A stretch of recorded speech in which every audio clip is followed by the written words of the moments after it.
7 decades of country music. Over 70 artists, all in one room sharing their songs, their stories, and their lives with you. That's right. This is a family reunion of country singers and songwriters, of legends and legend makers, of friends and family. An old-fashioned get-together of historic proportions, and you're invited too. So why not pull up a chair, get ready to laugh, cry, and tap your feet to some of the best country music ever. This is Country's Family Reunion Nashville. Let's listen in on Volume 1.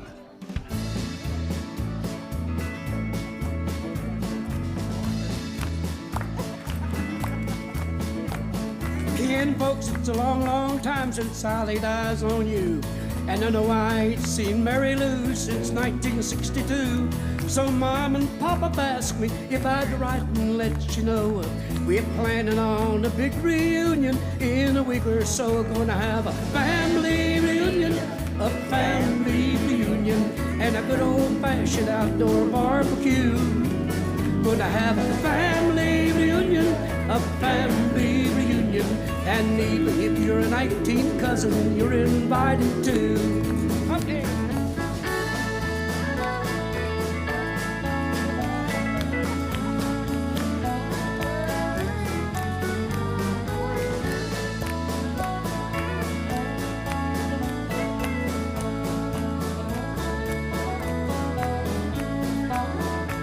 Now, Mary, you be sure to come. We'll have some fun again.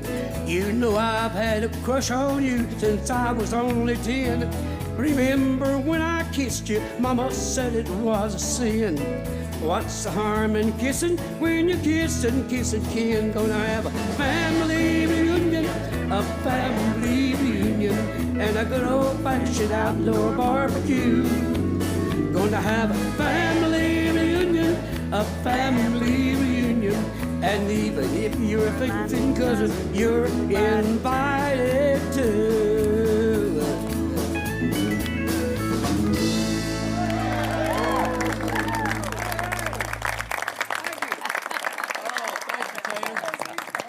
Well, that's what we're having, ain't it? Family reunion. We're all together one more time. It's wonderful to see everybody. A few folks that have never been here before, and we welcome you. There's an old boy sitting right back over here, probably knows more about family reunions than anybody here.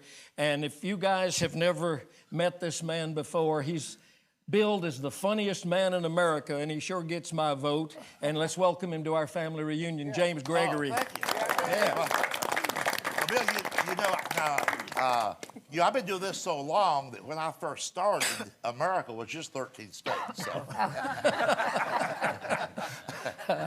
First of all, I'd like to say this. First of all, I kind of feel like I did the first time I worked with Randy Travis.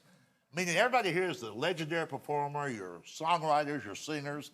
I can't do any of that. I'm just funny some of the time. Back in the early 90s, Randy Travis had heard one of my tapes, and he liked it. He wanted me to open some shows for him. It was doing Lake Tahoe at Harrah's Hotel Casino. So the entertainment director told me, he said, you just do like 17, 18 minutes. We'll have an intermission, then Randy will come out. So naturally, everybody's there for Randy. They don't know me from Adam.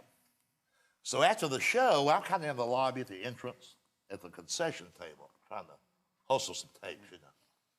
So this elderly lady came up to me, real elderly, and she said, you didn't sing nothing tonight. I said, no, ma'am. I said, I'm a comedian. I can't sing. You didn't sing a single song, did you? I said, no. I said, I'm a comedian. She said, did Randy know you couldn't sing before he hired you?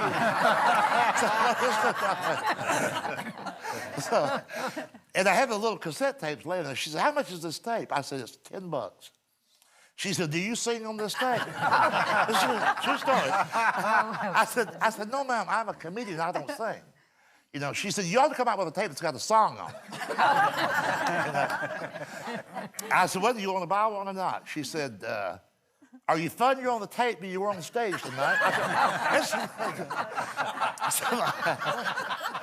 I said, well, it's about the same. She said, no, I think I'll save my money. But So somebody that was working with Randy, and maybe his road manager, kind of heard about that was standing around, and I guess they told Randy. The next night, Randy comes into my dressing room. He said, I need to talk to you for a couple of minutes. I said, that's fine. And he closed the door behind him. So I thought I might be in trouble or something, you know. He said, James, we need to talk. I said, what about Randy? He said, you should have told me you couldn't sing before I hired you.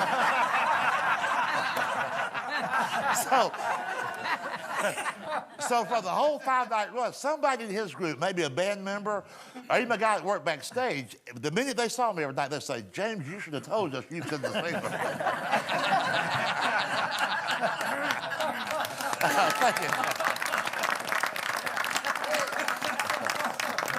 You're talking about families. You've got a new song. I say a new one. I think it's new. That you've written, I guess, and recorded. I didn't write it. I recorded it. Some friends wrote it for me. It's about your mother and Actually, dad. it was one of my ex-husbands that was one of the co-writers. I'm not kidding. But we're still friends. But it's about your mom and dad, right? What, honey? It's about your mom and dad? It is. Yeah. Would you sing a little bit of it for us? I will. Can I sing the whole thing? Yeah. Oh, okay.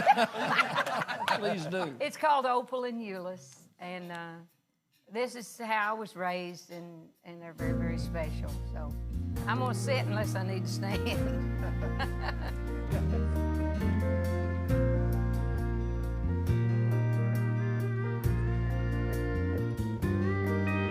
On a side dirt road sits a little brick house surrounded by a field of corn.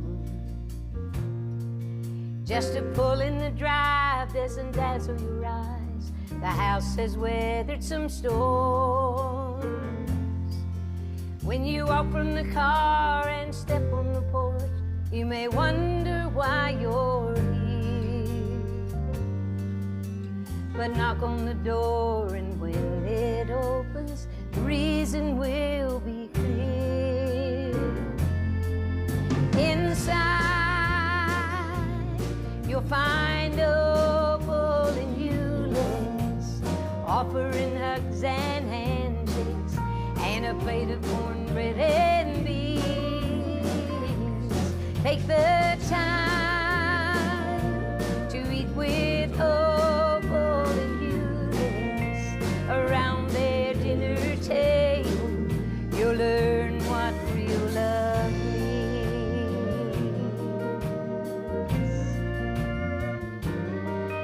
Now Opal was a jewel that Euless found on a backwoods Arkansas farm.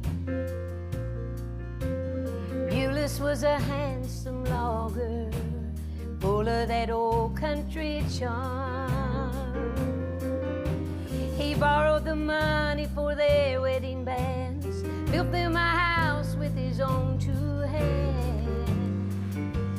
She bore him a family and made them a home, and furnished it with love. Inside, you'll find Opal and Euless, offering hugs and handshakes, and a plate of cornbread and beans. Take the time to eat with Opal and Euless around their dinner table. You'll learn what real love means. You may not see sparks or passion like you would on a movie screen, but you will see within this house a love God meant to be. Inside, you'll find Opal and Euless, offering hugs and handshakes, and a plate of cornbread and beans. Take the time to eat with Opal and Euless around their dinner table. You'll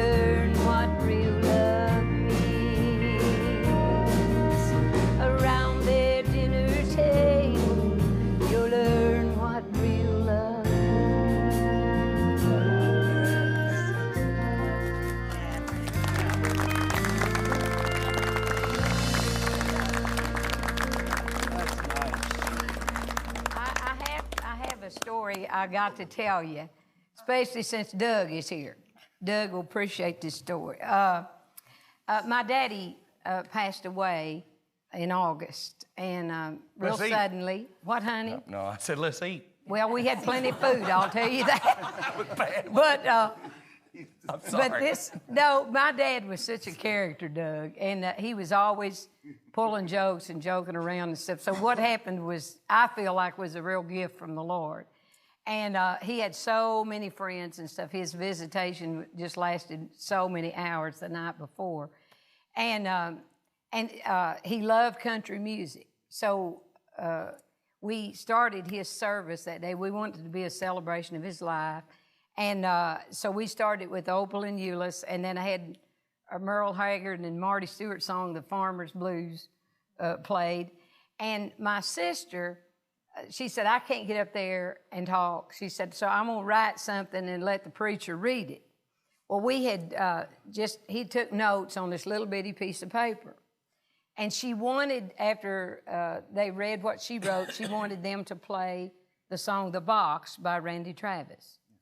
And we tried to find that CD and everything, and it's a little town where we're from, so we couldn't find it. And the day of the service, the funeral home said they could download a song if we had the title. So the last I heard was that they had this song. Okay, so we were, y'all are laughing already, but and so they were gonna read my sister's words and then play The Box and then we were going to sing a cappella Precious Memories and get the congregation to sing.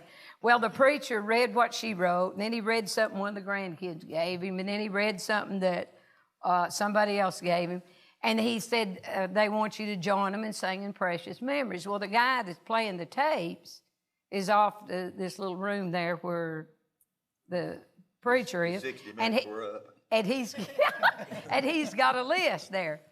So we sung Precious Memories. Well, I figured he'd forgot to mention the song The Box, so we go on. So we're down to the end of the service, and the next thing that should have happened was Go Rest High Up on That Mountain. Well, so this song starts playing. Now, Doug, you got to tell the first two lines of your song. This is what came on instead of The Box. Okay, go ahead. Lord, I said the night you left me, nothing worse could ever happen. Seeing you with someone else proved that I was wrong. All right, now that's what played. And I'm sitting, and I'm sitting there, and my brother's next to me, and he said, "What is that?" And I said, "We're expecting to hear the Randy Travis song tomorrow." And I said, "I don't know." Well, I lean out there and I look at my sister, and she said, "That's the wrong song." So I look at the preacher and I said, "That's the wrong song." And he goes, they don't have a clue what I said. Well, when I realized this is Doug's song, so I know what's coming up. I'd be better off in a pine box on a slow train to Georgia. So I said to my husband, I said, I got to do something. So I jump up, I run over there and open the door because the preacher's just sitting there like a knot on a log. And so I opened that door and I said, "That's the wrong song." I said, "Stop that one and play Go Rest High Up on the Mountain." Well, but I didn't catch it before the first line of the chorus. It played at Daddy's funeral. Well, and when I turned around, the congregation is stuffing laughter. Some of them kind of looked shocked that we'd picked that song. And I said, that was the wrong song. Great song, just the wrong occasion for that song. And I said, but if Daddy is getting to see this service, if the Lord's letting me sing, he is loving every minute of it. So that's a precious memory for me. What a great story. Doug, before the visit's over, you're going to have to sing that song. Absolutely, and I'll try not to laugh. Okay. We'll all listen to it different from the way we have before. I had a couple come through the line, the autograph line one time. She says, "You know, we played that Pine Box song at our wedding." And I went, "Why?" At a wedding. Different strokes for different folks, I guess. People asking me to sing "Don't Touch Me" for their anniversary.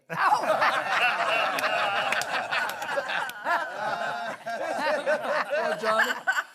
Doug and I were in Wisconsin playing at a birthday party, and my mother was there, and as a joke, we had a big party every year, and these people gave me this blow-up doll as a gag gift, and I was up on stage, and naturally I didn't want to keep it up on stage with me, so I gave it to my mother, who was sitting at the front table. And my mom was sitting out there with a blow-up doll.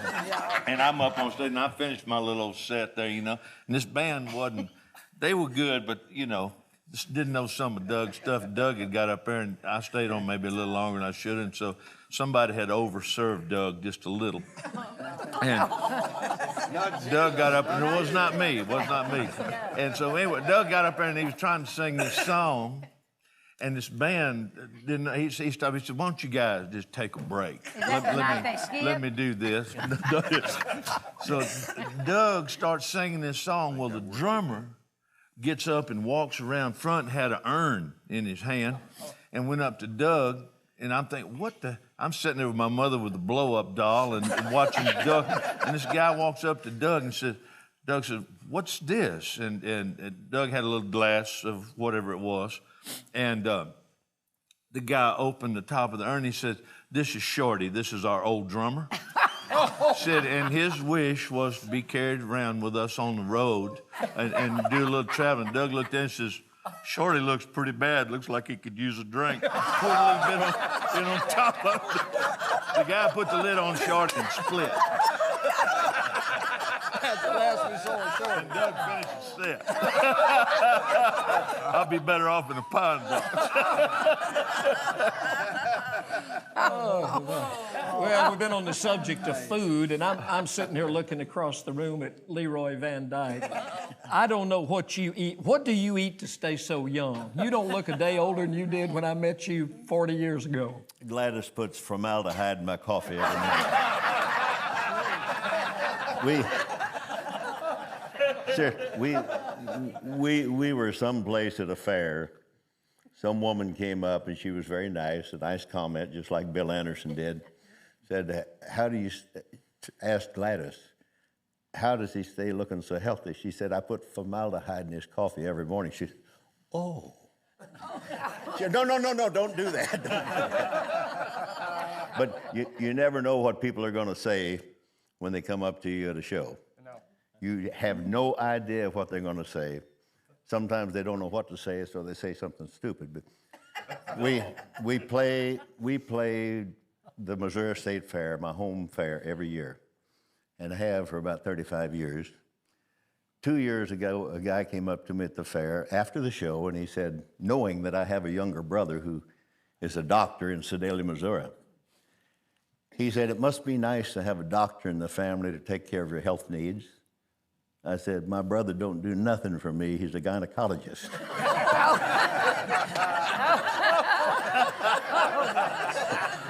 That's true.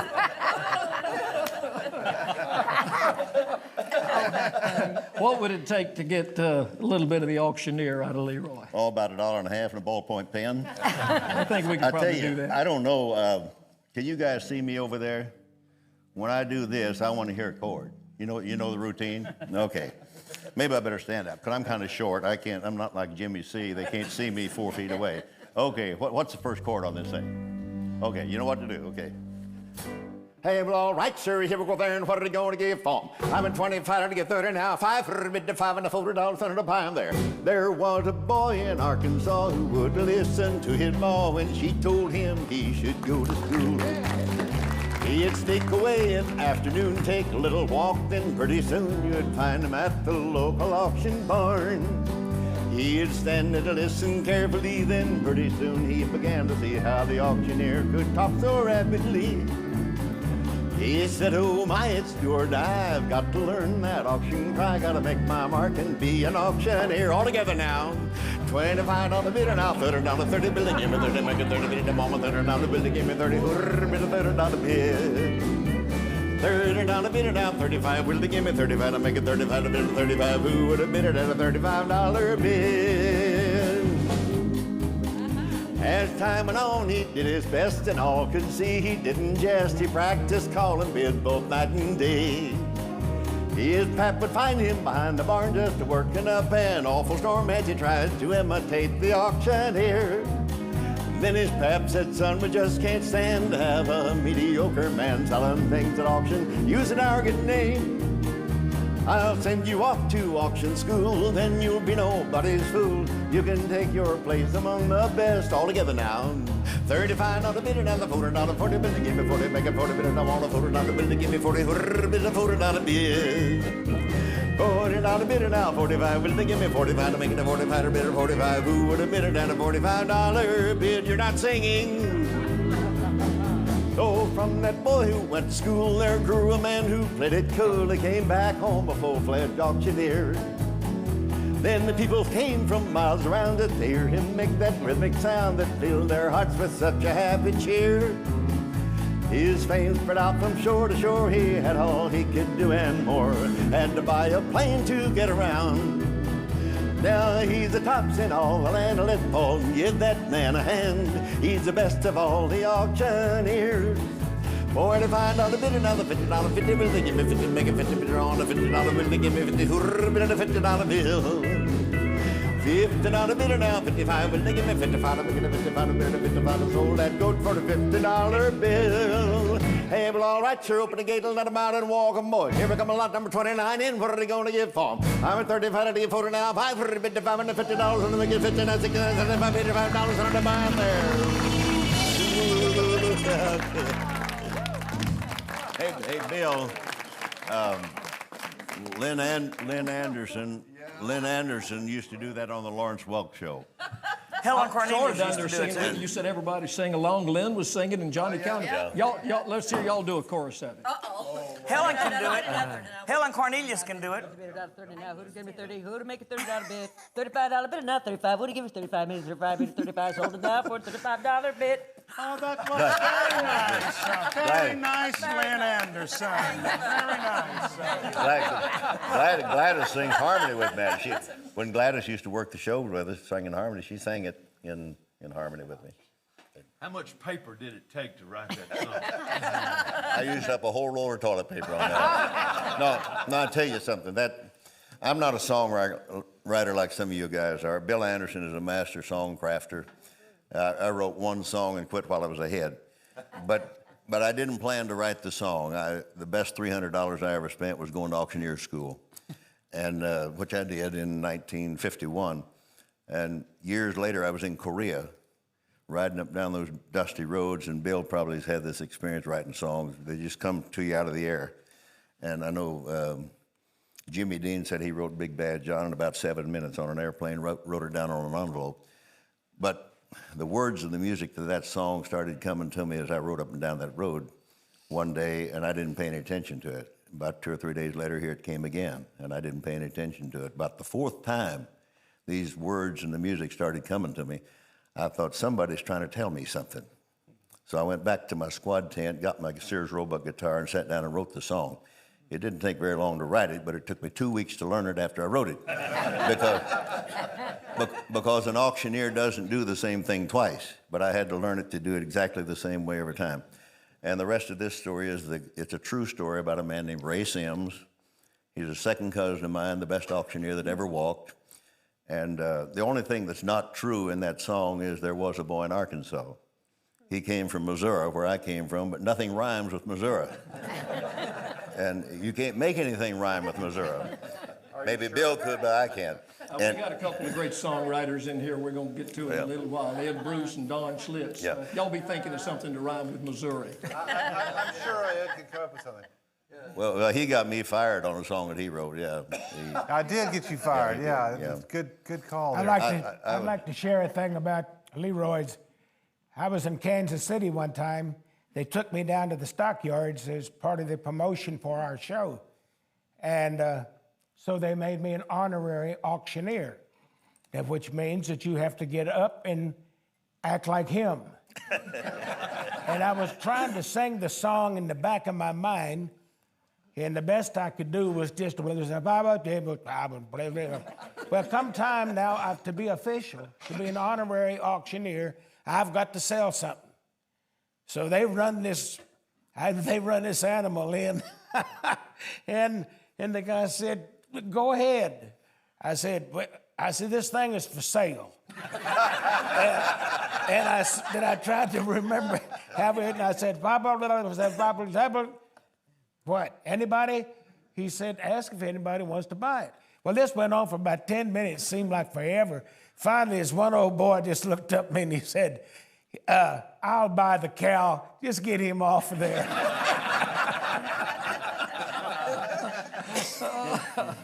Somebody pass this down to Johnny Lee. He's been pitching in without having a mic, but Johnny and that pretty blonde lady sitting behind him back there, Miss Lane Brody, have got a duet together. They recorded a big hit record, and Johnny, you definitely went way above yourself with pairing up with Lane Brody. I did. Yes, you certainly did. Do y'all still remember how y'all used to do the Yellow Rose of Texas? I remember exactly how we did it. In fact, we still do it the same way, same key. Mm-hmm.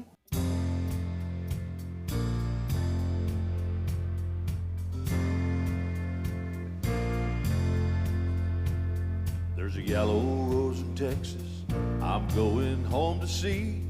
Though other men have held her heart belongs to me. You've traveled down some dusty roads, slept out in the rain, but this yellow rose is always here when you come home again. Well, she knows I've done some hard times. You stumbled and you fell, I just kept your pride from dying. And you saved my soul from hell. She's a diamond of the desert.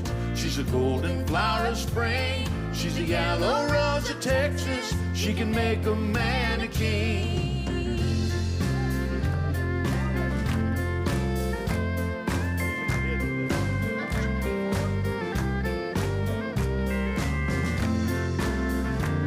What a talented group of people.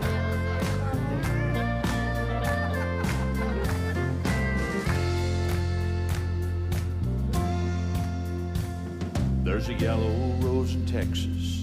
She knows the dues I paid, and I'm going home to tell her I wish I'd never strayed.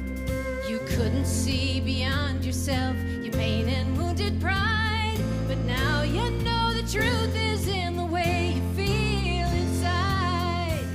She knows I've done some hard times. You stumbled and you fell, I just kept your pride from dying. And you saved my soul from hell. She's a diamond of the desert. She's a golden flower of spring. She's a yellow rose of Texas. She can make a man a king. Yes, a yellow rose of Texas can make a man a king. How about that? She just sounds the same. She never changed. Oh, thank you. I think we all need to get together and thank Mike Johnson and the Nashville Car Strippers. They're doing a great job. And the Carol Lee Singers. Absolutely. Playing a lot of music. Lane, while you got the microphone, you don't need Johnny. Do a song by yourself. Oh, I'd love to. I recently recorded a wonderful song that Jerry Crutchfield called me about, and he said, Lane, I think you should sing this song, and I was so honored, and it did really well in the inspirational market this past year.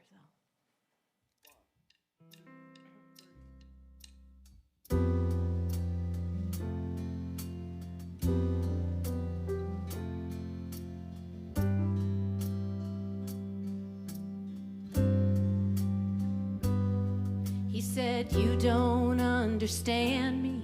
I hate living in this place. He walked out and slammed the front door in his daddy's face. He tore out of the driveway, squealed the tires just for spite, with his daddy on the front porch, shouting, you'll be back tonight.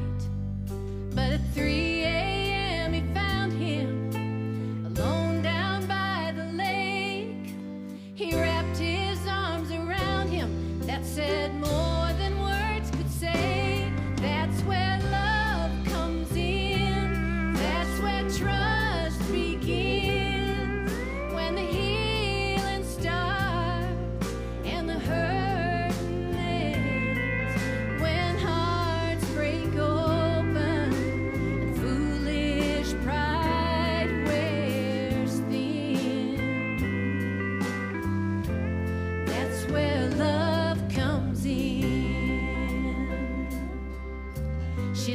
the doctor's office, lonely and afraid. A teenage girl in high school with new life on the way. What would the neighbors say? What would her parents do? How was Daddy's little girl gonna break this kind of news? Well, at first he hit the ceiling and Mama cried all night. But when the morning sun came up, they were right there by her side. That's where love comes in. That's where trust begins. When the healing starts and the hurting ends. When hearts break open, foolish pride wears thin. That's where love comes in. On a street in New York City, an empty, broken man crawls out of an alley, drops a needle from his hand. He finds a church door open and one light on inside. He gets down on his knees and he prays with all his might. He says, Father, I'm not worthy, but I feel you in this place. And the only hope that I have left is your amazing grace. That's where love comes in. That's where trust begins. When the healing starts and the hurting ends. When hearts break open and foolish pride wears thin. That's where love comes in. That's where love comes in. That's where love comes in.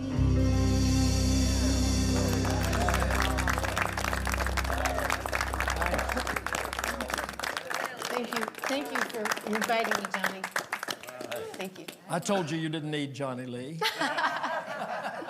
What an honor to be here with all of you. Many of you I had the privilege of touring with and had so many wonderful memories and such good times, and I thank you for that. And I feel fortunate to have come into country music at the time I did to know all of you, because you were Beautify kind. any stage you walk on. Charlie, I just got to say something real quick about. I have to say something real quick about Charlie. When I came to the country music, the first show, when I was nominated for Top New Female Vocalist, I was on the stage rehearsing, and all of a sudden I heard this voice yell out, "Vorless!" And I was like, oh my gosh. And then again, "Vorless!" And I look and it was Charlie, and that's my maiden name. And he knew my maiden name. And to this day, I don't know how he knew that. How did you know that? That's what I hear. But it made me feel so good, because we had never even met. How did you know? I picked it up somewhere and kept it in there. It was sweet. In other words, he's not telling. Can I say one other thing? Yeah, please do. And that was the beginning for me when I first started to meet you all, and it was scary and everything. But I have to talk about Dottie just for a second, because Dottie was the one that came up to me, and she took the moment to give me a big hug. And my mom's here today watching, and she came up to my mom and said, "I love your daughter singing." And she came up to me and gave me a big hug before I went on stage, and it meant so much to me because I was so scared. Dottie West? Yeah. 2 or 3 people down on this end wanted to know who wrote the song you just sang. Did you write it? Rob Crosby. Now, you asked me a moment ago about, and you always said, how did I remember that? It's like, Sammy Smith. I mean, her real name is Rita Faye. So I just remember there was my steel player, his name was Gene O'Neill, and he told me that, and I just seemed like, when some friends, they were born in November or September or whatever, so like Bill's a Scorpio, there's Jan Howard's a Pisces, He's a Sagittarius, she's a Libra, and he's Aries. He knows it. I can sit here and go pretty all everybody in here, and I tell He you, knows it. Mickey's the same. He's Pisces. Gene Watson, he's a Taurus bull. I mean, And you know I'm a Cancer. 'Cause Moonchild, I've known yes. you every chance.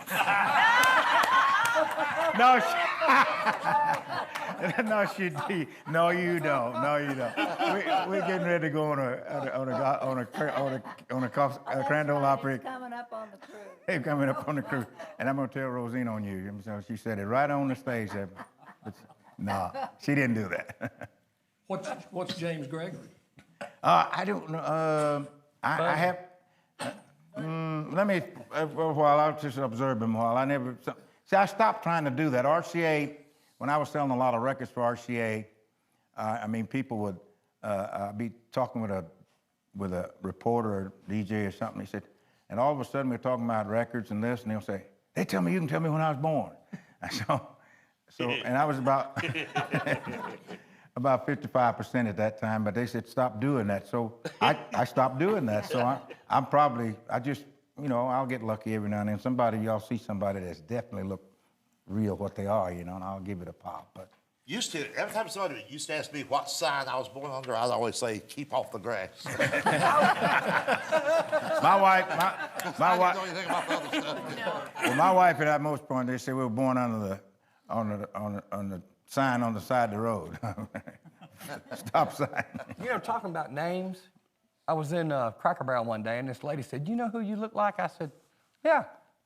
She said, "You look just like Doug Stone." I said, "I'm he." She said, "No, you're not." I said, "Yes, I am." She said, "No, you're not." I said, "Yes, I am." She said, "Sing something." Yeah. So I sang something to her. She said, "That sounds good, but you're not Doug Stone." and she said, "Let me see your driver's license." I said, "Okay." I handed him to her. She said, "See, I told you wasn't Doug Stone." Says Doug Brooks. True story. She still didn't believe it. I said, "Okay, it's okay." Did you change your name because of Garth Brooks? Yes. Well, Kix Brooks and Garth Brooks came out at the same time. And Kix was doing his own thing, and Garth was doing, his own thing. And I figured I'd change my name to keep from getting confused, and now I wish I'd just left it alone. Because I can see people now going to the record store going, "Was that Garth or Doug?" I could have sold 1 million records on them just guessing. Charlie, would we have to twist your arm to get a song out of you? No, I don't think so.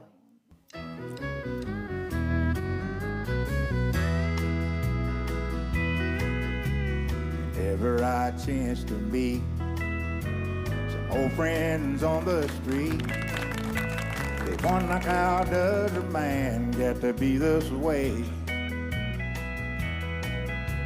I've always got a smiling face, anytime and any place.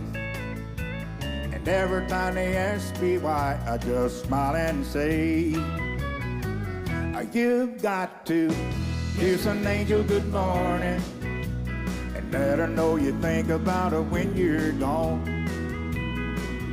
Kiss an angel good morning and love her like the devil when you get back home."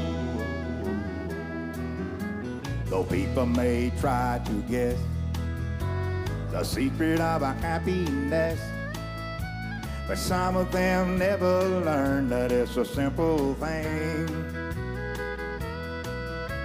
The secret I'm speaking of is a woman and a man in love, and the answer is in this song that I always sing. 'Cause you've got to kiss an angel good morning and let her know you think about her when you're gone. Kiss an angel good morning and love her like the devil when you get back home. Kiss an angel good morning and let her know you think about her when you're gone.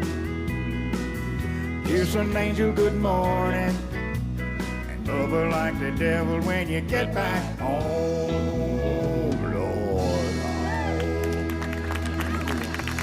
Oh, thank you. Did you notice everybody in this room was singing along with you? Everybody in here was singing along. I noticed that. That's when you know you I got a great appreciate that. I appreciate that, especially Jeannie over there, because we go back. I grabbed that high fifth harmony above you. Thank That's you. a fun Thank you, part. everybody. It's good to be here. I like doing these. This is my second or third one. This is at least my second one. I've done one before. Well, we're glad you're with us, man. Yeah.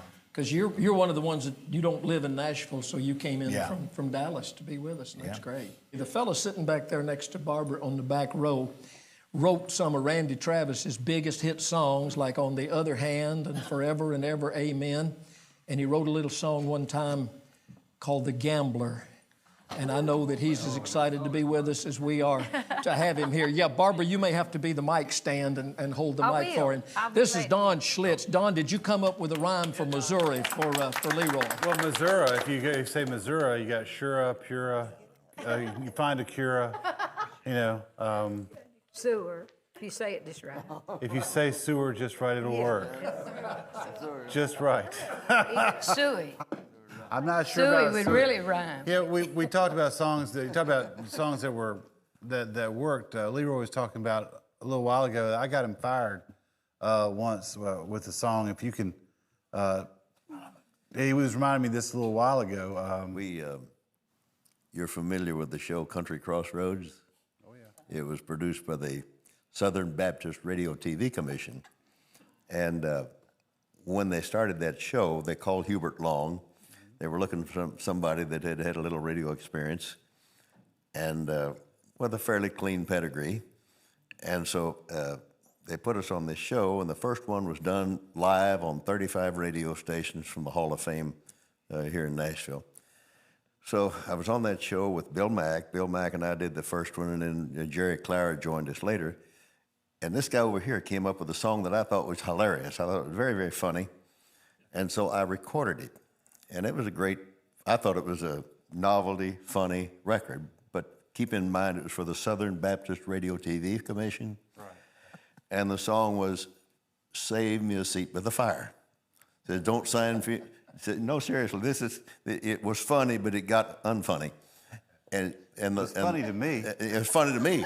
It's funny to you till you got fired. It was still funny to me. It didn't matter. It was a freebie anyway. But anyway, the punchline is, don't sign me up for no heavenly choir. Just save me a seat with the fire. Now that's... So after 10 years, they found they didn't need me anymore down there. Well, I feel badly for you. It's okay. It's okay. I forgive you. Thank you so much.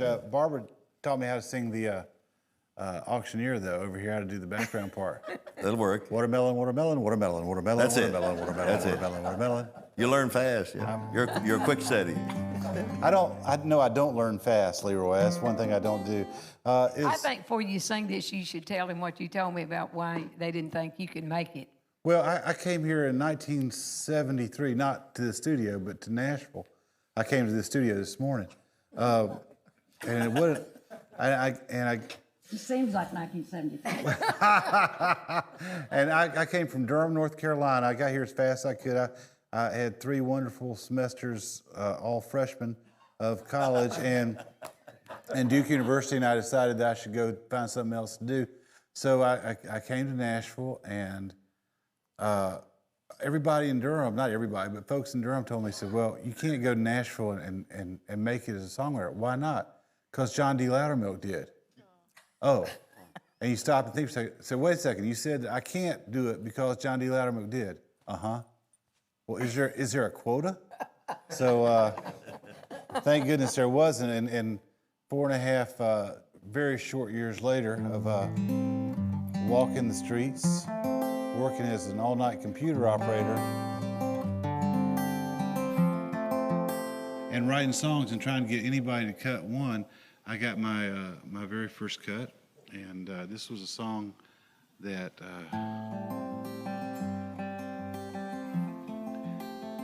I don't try and sing it like Kenny Rogers, because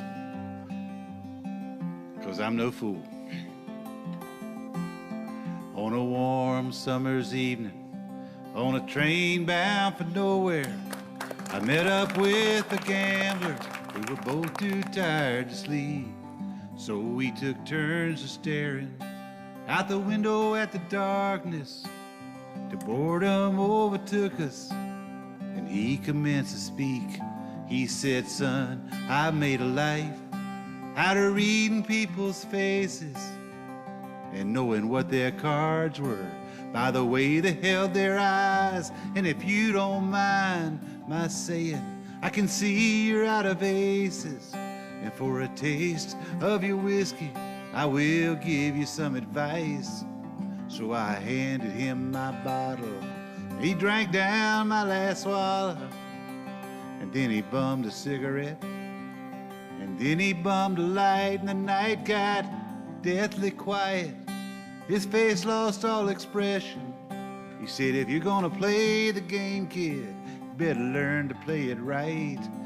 Because every gambler knows that the secret to surviving is knowing what to throw away and knowing what to keep. Because every hand is a winner, just like every hand is a loser. The best that you can hope for is to die in your sleep. And you got to know when to hold 'em, know when to fold 'em, know when to walk away, know when to run. You never count your money. When you're sitting at the table, there'll be time enough for counting when the dealing is done.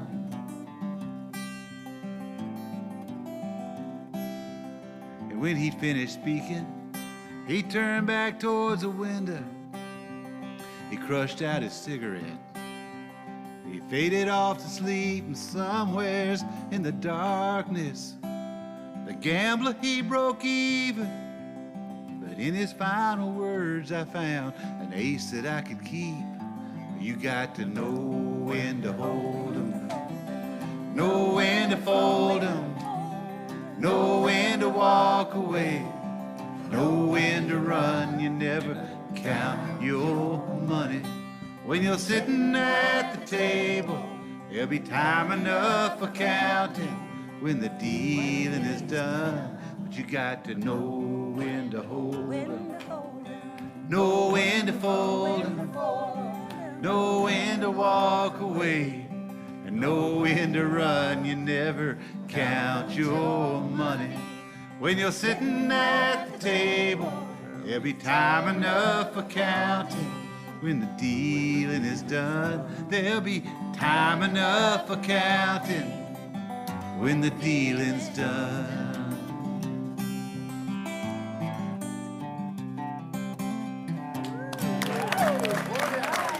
Oh, bless y'all's heart. Thank you. Thank you so much. Man, talk about writing a song that everybody can sing. And Janie Frankie doing that. That was wonderful.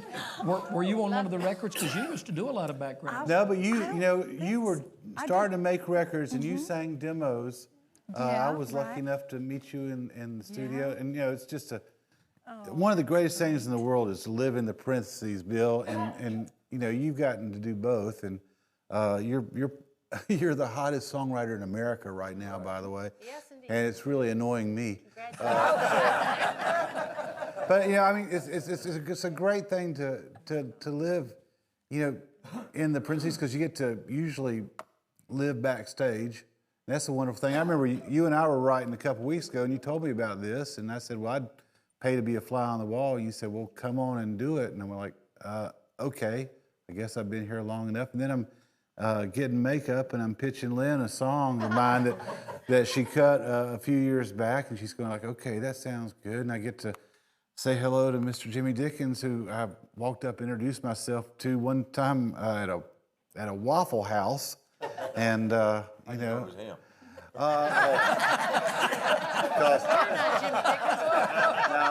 You know what? Because there are a lot of people here, you know who they are. I'm the one they have to say. I should have a name tag on. Yeah, Mr. John Conley over there did one of the greatest jobs ever on one of my songs. Sang a song called Old School. Just made me so proud, and it's just so good to see y'all and to be here and hear the songs and the stories, and just like home.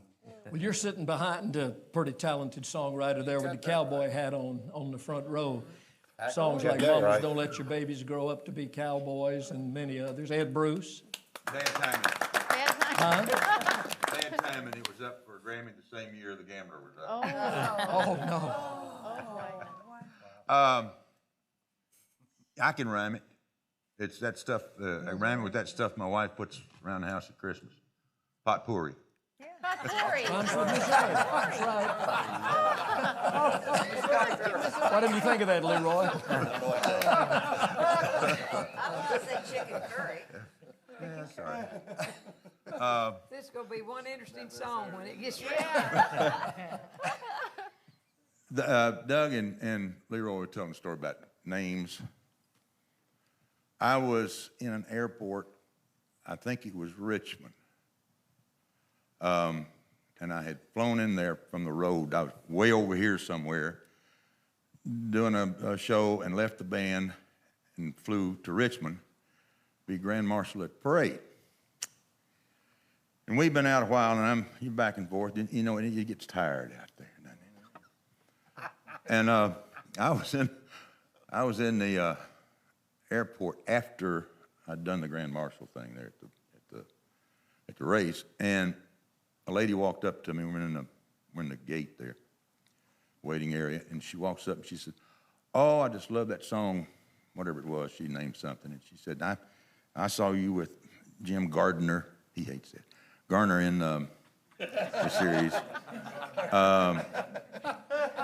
Okay now, and I'm saying thank you, ma'am, and I'm tired. And I guess at some point she had second thoughts because I'm not just really, I'm tired, you know. And she stopped and she stepped back and she looked at me. She said, "You are Bruce Lee, aren't you?" I gave her a karate chop. I was with little Jimmy Dickens. You ask how they recognize. Jimmy Dickens is the most recognizable person in the world. But we were in the Nashville airport one day waiting on a flight, and this lady came up with her son and said, may I take my son's picture with you, and so forth. So Jimmy just obliged, as nice as he always is. And the lady took the picture with her son and kind of stepped back, and Jimmy kind of went on his way. And the lady and the little boy walked by where I was standing, and I overheard her. She said to her son, she said, "Just think, son, someday you can tell your friends you had your picture made with Ralph Stanley."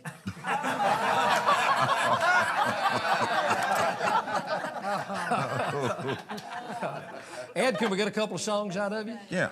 You want to be a... Yeah, let me hold that. Oh, yeah. Oh, yeah. Oh, yeah. I got the mic. I got the mic. Whoa. I usually introduce this when I'm working, and I say he's one of my heroes, but Willie did not write this song. Mamas, don't let your babies grow up to be cowboys. Don't let them pick guitars, drive them old trucks.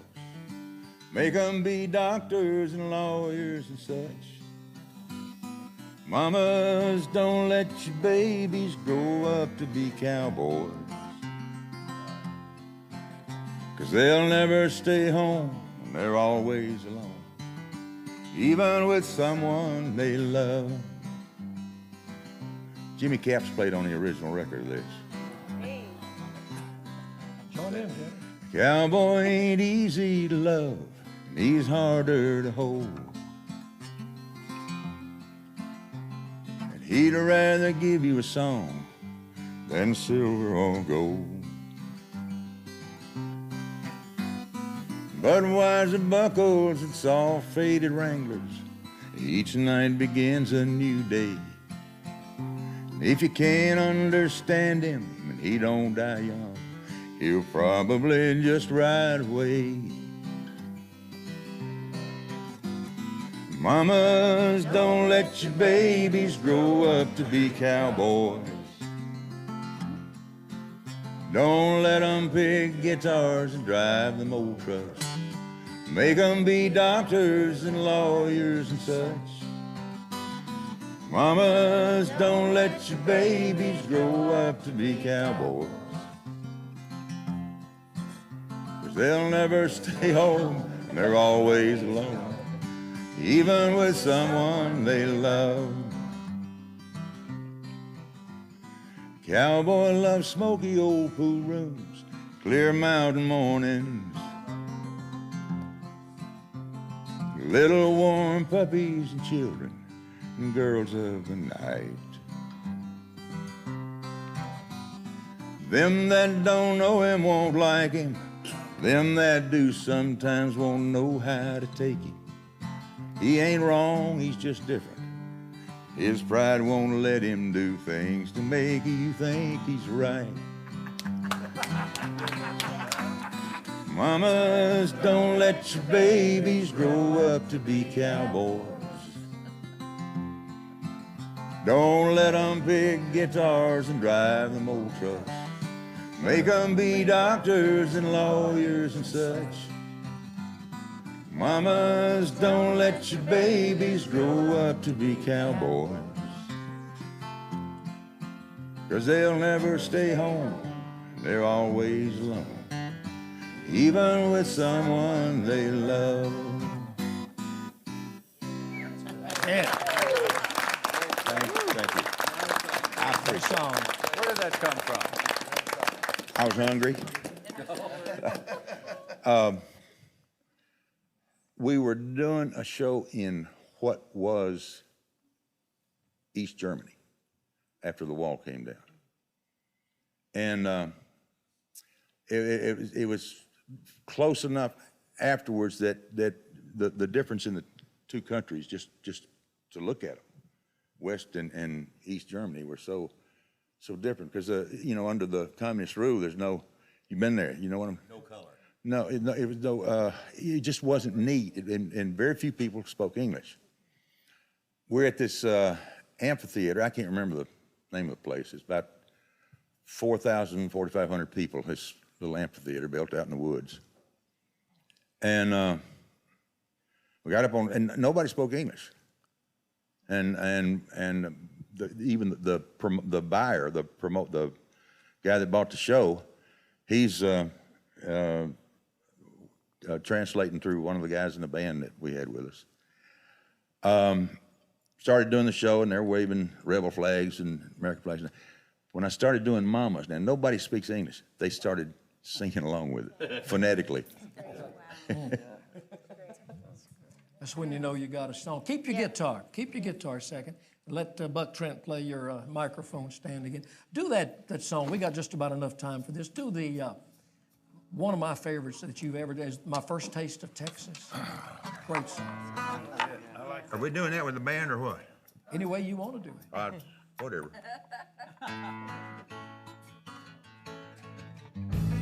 Oh. I guess I'll do it with the band. My first taste of Texas had blue eyes and golden hair beneath the Tennessee silver moon. We found a feeling we could share, and age made no difference. I'd been around and she was young. My first taste of Texas still lingers in my heart and on my tongue.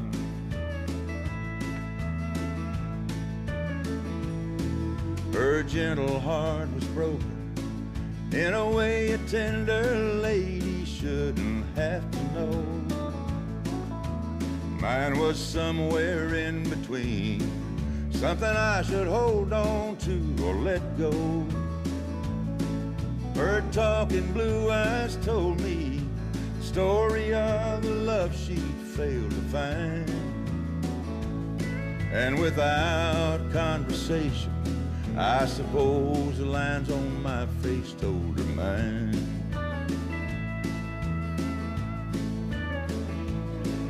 My first taste of Texas had blue eyes and golden hair beneath the Tennessee silver moon. We found a feeling we could share, and age made no difference. I'd been around and she was young. My first taste of Texas still lingers in my heart and on my tongue. 'Cause we're not done. We've only just begun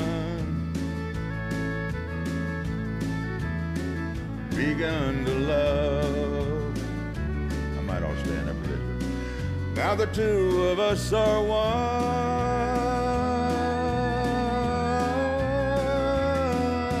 Age has made no difference. We're still around and love's still young. And my first taste of Texas still lingers in my heart and on my tongue.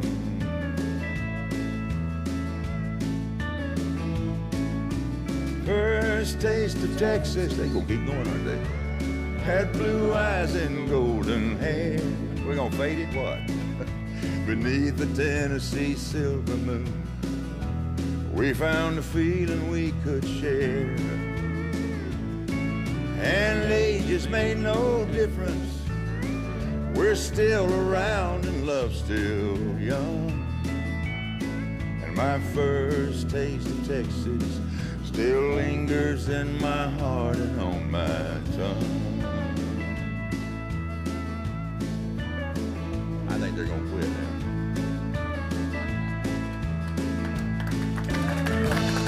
Yeah.